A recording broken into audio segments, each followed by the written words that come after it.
She never thought a quiet morning at her father's fishing dock would turn into a nightmare. The sound of motorcycle engines shattered the peace at Eagles Point Harbor, and in just moments, Hannah Collins would find herself surrounded by the most notorious gang in 3 states. The Steel Vipers weren't known for their mercy, and as their leader circled her like a predator, she could feel her heart pounding against her chest. But what these dangerous men didn't know, what nobody in town knew, was that her quiet, unassuming father was about to teach them the most brutal lesson of their lives. They thought Daniel Collins was just another small-town fisherman. They saw his weathered hands, his patient smile, his humble demeanor. They assumed he was weak, someone they could push around, someone whose daughter they could terrorize. They were about to learn how wrong they were. In the next few minutes, the Steel Vipers would discover that they hadn't just picked on any fisherman's daughter. They had threatened a Navy SEAL's little girl. And some mistakes you only make once. Quick pause before we continue. Tell us, where in the world are you watching from? If you're enjoying these stories, make sure to hit subscribe because tomorrow's episode is absolutely mind-blowing. The morning mist clings to the surface of the lake at Eagles Point Harbor, where the gentle lapping of waves against wooden docks creates a symphony of serenity. Hannah Collins stands at the edge of her father's weathered fishing pier. Her breath is visible in the crisp morning air. At 23, she moves with the confidence of someone who has spent their entire life on these docks, checking equipment and preparing for another day of charter fishing tours. The calm morning shatters as the distant rumble of motorcycles echoes across the water. Hannah's hand pauses on the rope. She's coiling. Her eyes are drawn to the road leading into the marina. The sound grows louder, more menacing, with each passing second.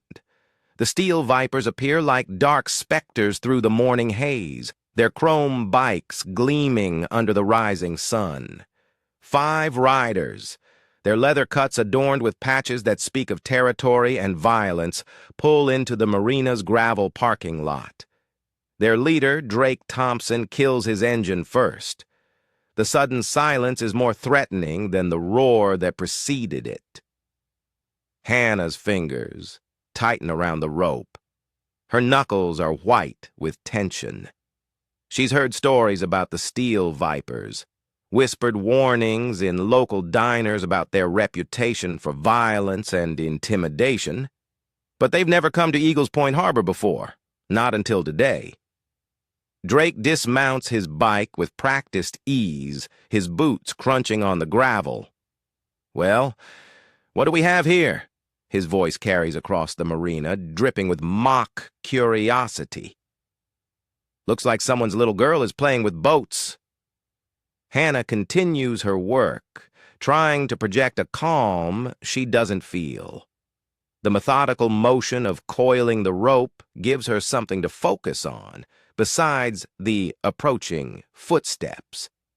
"This is a private charter business," she says, her voice steady despite the fear curling in her stomach. "Unless you have a booking, I'll need to ask you to leave." The bikers laugh. The sound echoes across the empty marina. Drake steps closer, deliberately invading her space. His right-hand man, Marcus, flanks him, while the others spread out, creating a loose circle around Hannah. "A booking?" Drake's lips curl into a smirk. "Sweetheart, the Steel Vipers don't need bookings. We go where we want, when we want." Inside the marina office, Mike Henderson watches through the window. His weathered face is creased with concern. His hand reaches for the phone. His fingers tremble slightly as he dials a number he knows by heart. Out on the lake, Daniel Collins is showing a young family the finer points of bass fishing when his phone buzzes in his pocket. Something in Mike's voice makes him reel in his line immediately. "Mike?" Dan, you better get back here. The steel vipers just rolled in and they're circling Hannah like sharks. Daniel's jaw tightens, but his voice remains calm. I'll be right there. He turns to his clients with an apologetic smile. Folks, we're going to have to cut this morning's lesson short. Family emergency back at the dock. Drake has moved even closer to, Hannah. He reaches out, running a finger along the coiled rope in her hands. Nice knots. Your daddy teach you that? Must be real proud having his little girl carry on the family business. Hannah steps back, her spine straight. I said you need to leave. Marcus laughs. The sound is sharp and cruel. Oh, she's got spirit, Drake. I like that. Makes it more fun when they fight back a little. Another biker adds, moving to block Hannah's path to the marina office. Drake's smile fades slightly. You know, we've been thinking about expanding our territory. Eagles Point Harbor seems like a nice little spot. Quiet, peaceful. He looks around the marina with exaggerated interest. Perfect place for a new clubhouse, don't you think? Hannah's heart races, but she keeps her voice level. This is private property. You're trespassing. Trespassing? Drake throws his head back and laughs. Boys, you hear that? Little girl thinks she owns these docks. His expression darkens. Let me explain something to you, sweetheart. Everything here, it belongs to whoever's strong enough to take it. He reaches for the rope in Hannah's hands, but she holds firm. For a moment, they're locked in a silent battle of wills, neither willing to let go. I wouldn't do that if I were you, Hannah warns, though her voice trembles slightly. And why is that? Your daddy going to come save you? Drake's voice drops to a menacing whisper. Where is Daddy anyway? Out playing fisherman while his little girl faces the big bad world alone? The other bikers close in. Their leather cuts creak as they move.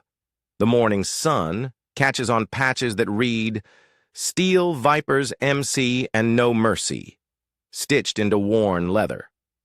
Maybe we should stick around, Marcus suggests. His eyes never leave Hannah. Show her how real men run a business. Hannah's mind races. Her father is out on the lake, probably already heading back thanks to Mike's call, but she doesn't know how long it will take him to return. She needs to buy time, keep the situation from escalating. The sheriff makes regular patrols through here, she says, trying to inject confidence into her voice. He'll be by any minute. Drake's smile widens. No, he won't. See? We passed your local law enforcement about 10 miles back. Looked like he was dealing with a nasty accident on the highway. Could be there for hours. He releases the rope suddenly, causing Hannah to stumble back. We've got all the time in the world. The bikers laugh again, but this time there's something darker in the sound. Hannah glances toward the marina office where she can see Mike on the phone. His face is pale with concern. Last chance, Hannah says, straightening her shoulders. Leave now or what? Drake steps even closer, towering over her. You gonna make us? You? And what army? Little girl? The rumble of an approaching boat engine cuts through the tension. Hannah feels a flutter of relief in her chest. She knows that sound anywhere. Her father's charter boat is returning to the dock. Drake turns his head slightly at the sound, but doesn't back away. Looks like Daddy's coming home. Good. Maybe he can teach us all about fishing. His voice drips with sarcasm. Always wanted to learn from a real professional. The morning sun breaks through the mist as Daniel Collins's boat approaches the dock. From where she stands, Hannah can see her father's familiar figure at the helm. His movements are calm and deliberate as he guides the vessel home. What the Steel Vipers don't see, what they couldn't possibly know, is the way Daniel's eyes scan the situation, taking in every detail with the precision of a man who has spent years in combat. They don't notice how he's already noting their positions, analyzing angles, identifying threats. They see what they want to see. A simple fisherman returning to port, unaware that they are about to learn the cost of threatening a Navy SEAL's daughter. The boat's engine cuts off, leaving an expectant silence hanging over the marina. Drake turns back to Hannah. His smile is cruel and confident. Now, the real fun begins. Daniel Collins guides his boat to the dock with practiced ease. His movements are deliberate and controlled. Nothing in his weathered face betrays the calculations running through his mind as he takes in the scene before him. The 5 bikers have created a loose semicircle around Hannah. Their leather cuts catch the morning sun, patches proclaiming their allegiance to the Steel Viper's MC. He ties off the boat with swift, efficient motions. Each movement is precise. His clients, the young family he'd been teaching to fish, huddle nervously at the stern, sensing the tension in the air. "Head straight to your car," Daniel tells them quietly. His voice is calm, but brooks no argument. "Don't look back. Don't engage." The family hurries past the bikers. The father pulls his children close as they make their way to the parking lot. Drake watches them go with obvious amusement, then turns his attention to Daniel. "Well, if it isn't Daddy dearest," Drake calls out. His voice carries across the dock. "Just in time for the party." Daniel steps onto the dock. His boots make solid contact with the wooden planks. He moves unhurriedly. Each step is measured and deliberate. To the bikers, he looks like any other middle-aged fisherman. Weathered jeans, faded flannel shirt, years of sun etched into his face. They don't notice how he's already mapped out every possible angle of approach, every potential weapon within reach. "Hannah," Daniel says, his voice is steady. "Everything okay here?" Before Hannah can answer, Drake cuts in. "Oh, we've been taking good care of your little girl, teaching her all about respect and how things work in the real world." Daniel continues his measured approach, stopping a precise distance from the group. "Is that right?" His tone remains conversational, but there's something in his eyes that makes Marcus shift uneasily. "Dad," Hannah starts, but Drake talks over her again. "You know, we were just discussing business opportunities," Drake says, spreading his arms wide. "This marina, it's got potential. Lots of potential. Maybe it's time for some new management." Daniel's expression doesn't change, but something in the air shifts. "I see. And you'd be the new management?" Drake's smile widens. "Smart man, see? That's how things work. The strong take what they want. The weak learn to live with it. Or don't live with it. Their choice." "That's an interesting philosophy," Daniel replies. His voice is still calm. "Got a lot of experience with that, do you?" One of the bikers, a hulking man with a patch reading tank, steps forward. "You mocking us, old man?" "No," Daniel says simply. "Just having a conversation, trying to understand your position." He turns his attention back to Drake. "So, what exactly are you proposing here?" Drake laughs, but there's an edge to it now. Something about the old fisherman's calmness is starting to get under his skin. "Proposing? I ain't proposing anything. I'm telling you how it's going to be. This marina, it's Steel Viper territory now. You want to keep running your little fishing tours, you pay us protection, want to keep your pretty daughter safe, you pay us more." Hannah starts to protest, but Daniel raises his hand slightly. a gesture so subtle the bikers don't even notice it. But Hannah falls silent immediately, recognizing the signal from years of working alongside her father. Protection, Daniel repeats thoughtfully. Protection from what? From us? Marcus sneers, stepping closer to Hannah. Would be a shame if something happened to your boats? Or your girl? Daniel's eyes track Marcus's movement, noting the way the biker's hand rests near his belt, where the outline of a knife is visible beneath his cut. The other bikers are spreading out slightly, unconsciously moving into attack positions. You're threatening my daughter, Daniel says. His voice is still conversational. It's not a question. Threatening? Drake affects an innocent expression. No. Just explaining the facts of life. The strong survive, the weak, well, they learn their place. Daniel nods slowly. I understand. And you consider yourself strong? Something in his tone makes Drake pause, but the biker leader covers it with a laugh. Look around, old man. 5 of us, 1 of you. Your daughter's pretty, but she doesn't count.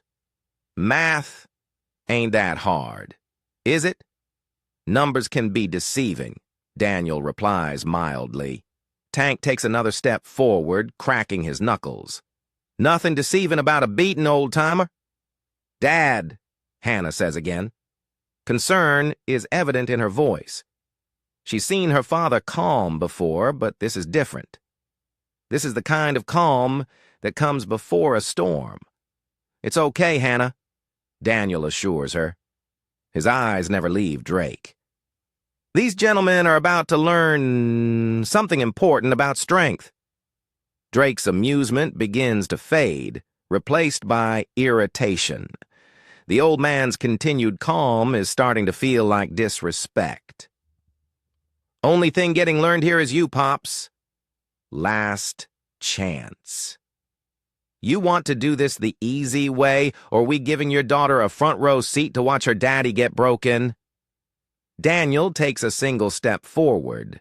The movement is so smooth, so controlled, that Drake unconsciously takes a half step back before catching himself.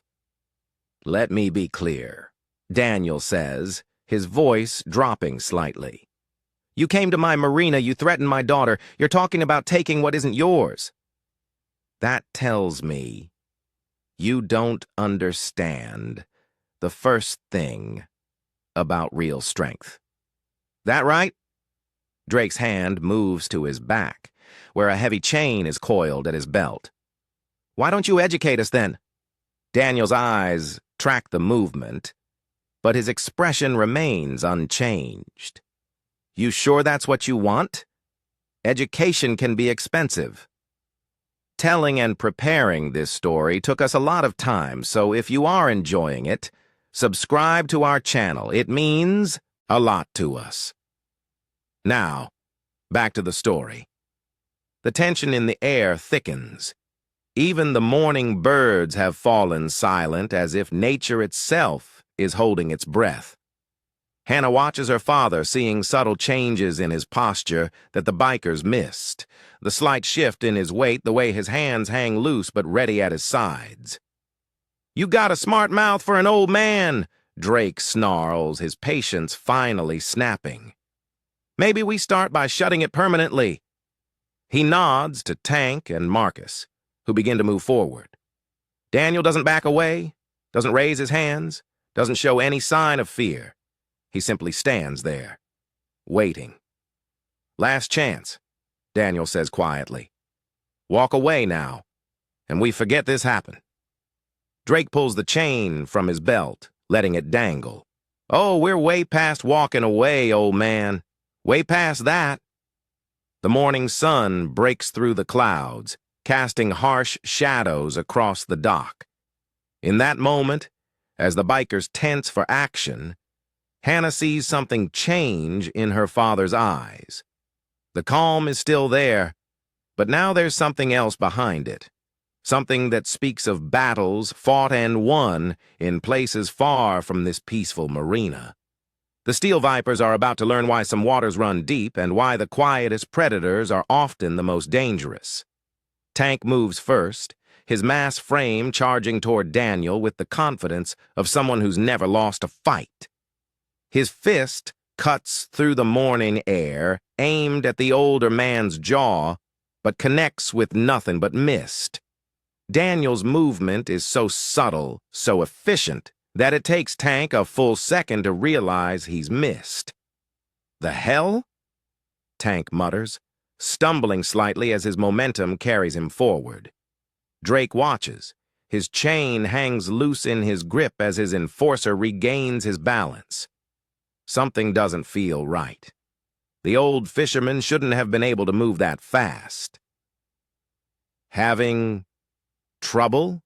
Daniel asks quietly, still standing in the same relaxed pose, as if nothing had happened.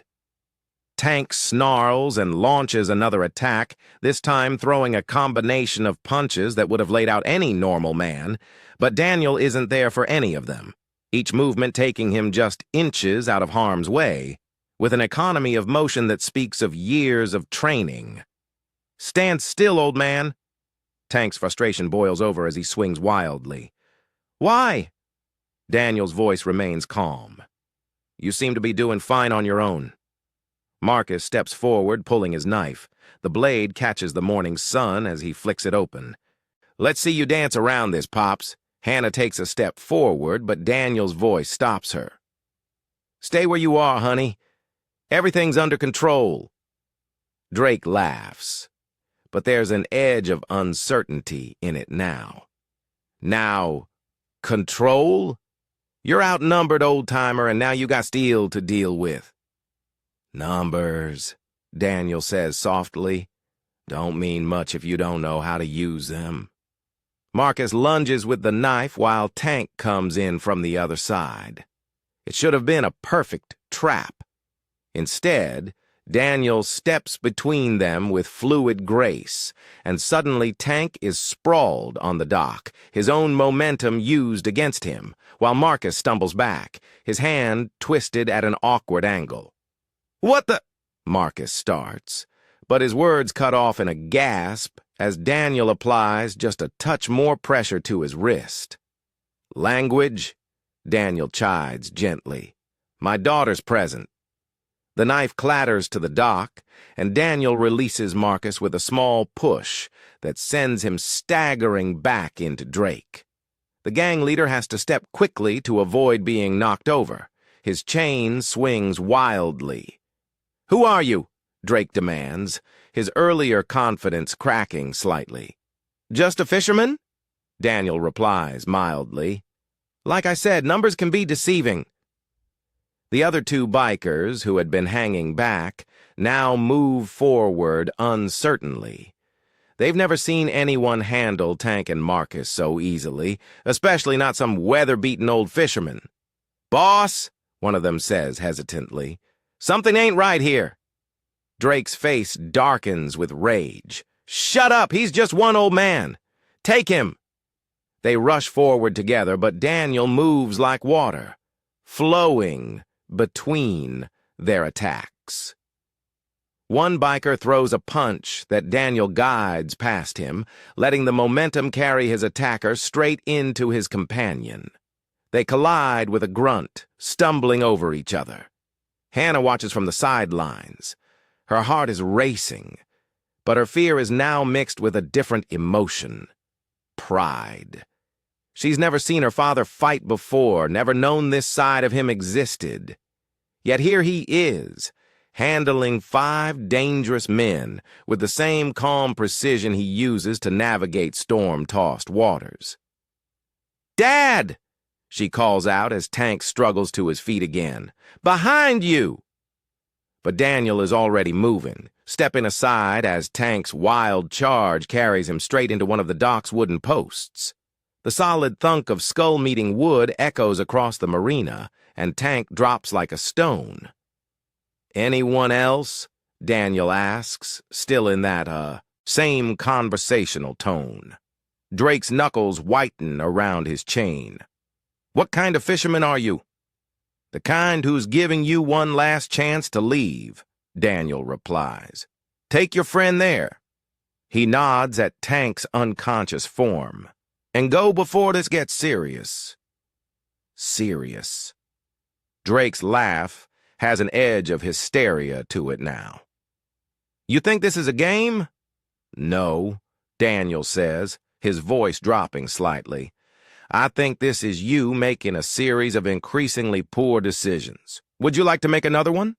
Marcus has regained his feet, rubbing his wrist and glaring at Daniel. Boss, this guy, he's not normal.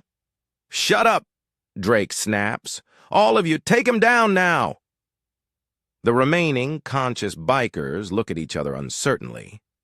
Their earlier confidence has evaporated in the face of Daniel's inexplicable skill. Even Drake seems less sure. His chain is now held defensively rather than as a weapon. I can do this all day, Daniel tells them calmly. But I've got charters booked this afternoon, and I'd hate to disappoint my clients. You think this is over? Drake demands, though he takes a small step back. You think you can embarrass the Steel Vipers and just walk away? I think, Daniel replies, that you came looking for easy prey and found something else entirely. The question is, are you smart enough to learn from the experience? Drake's face contorts with rage. With a roar, he swings the chain in a deadly arc toward Daniel's head. The metal whistles through the air, and then Daniel isn't there anymore. The chain's momentum carries Drake off balance, and suddenly he's falling. The world's spinning around him as Daniel uses his own weight and motion against him. Drake hits the dock hard. The chain clatters away across the wooden planks. He looks up to find Daniel standing over him, still with that same calm expression. Now, Daniel says quietly, about that education you wanted. The morning sun has risen fully now, burning away the last of the mist. In its clear light, the Steel Viper's fearsome reputation seems to be evaporating just as quickly, leaving them looking like what they really are. Bullies who finally picked the wrong target. And Daniel Collins, the simple fisherman they'd so badly underestimated, is about